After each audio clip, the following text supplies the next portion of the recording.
Hey there, future homeowners. Today we're going to talk about a crucial step in the home buying process that often gets overlooked: bank statements and their role in securing your mortgage. Yes, lenders do check bank statements before closing, and today we're going to go into a deep dive about why they do it, what they're looking for, and how you can prepare. And remember, if you want to learn even more, click the link in the description to read the full article. First things first, let's talk about why bank statements matter. So when you're closing on a new home, one of the first steps is to provide bank statements showing you have enough money to cover your down payment, closing cost, and any required reserves. This is crucial because it's not just about having the money, it's about showing where it came from and how long it's been in your account. This is what we call the sourcing and seasoning of your funds. So what exactly are underwriters looking for in your bank statements? They're generally looking for three things: unusual deposits, the source of the funds, and reserves. So unusual deposits could raise red flags about the stability of your income,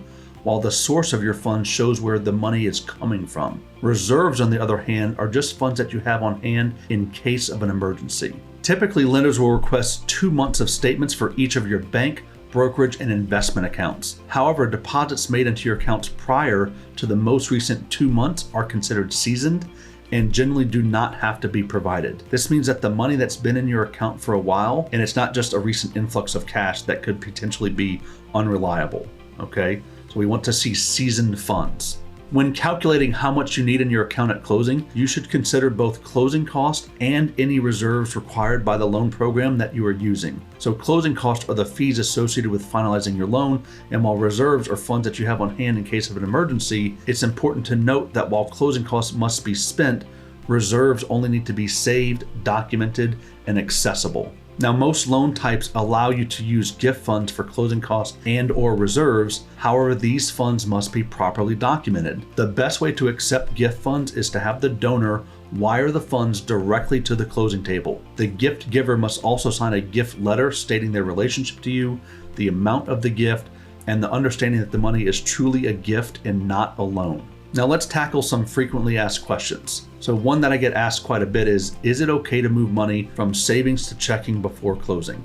Generally, yes. So moving money from savings into checking so that you have the cash available for closing is not considered a problem. However, your lender may wish to see a few additional months of statements on your savings account to verify the source of that money prior to the move. So it's okay to move money, it just creates more of a paper trail that's needed to be documented.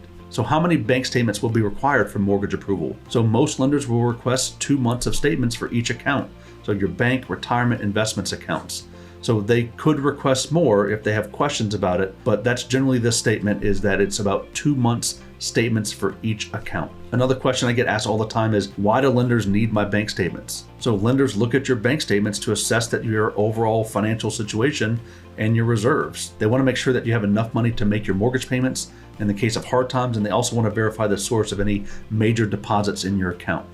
I get asked a lot too is, should I be worried about underwriting? Generally, no. As long as you've been honest in filling out your mortgage loan application, you've got good credit, and you don't have a lot of outstanding loans, the underwriting process is not that difficult. However, your lender will request a number of pieces of documentation as a part of their review of your application. You might be wondering, what does an underwriter look for? So the primary things an underwriter is looking for when you apply for a mortgage loan is that your income levels, your debt and monthly expenses, whether you have sufficient cash for your down payment and closing cost, whether you have reserves sufficient to pay several months of mortgage payments in case you lose your income, that your credit history and the source of any major deposits into your account, just an overall review of your financial health. And it's important that you're not biting off more than you can chew with the home that you're trying to purchase. So what bank statements are required for a mortgage?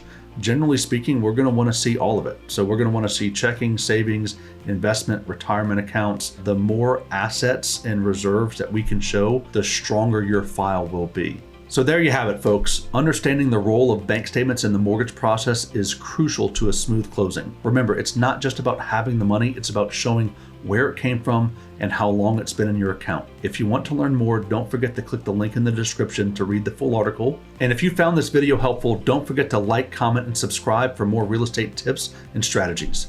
Remember, knowledge is power, and I'm here to help arm yourself with it. See you on the next video.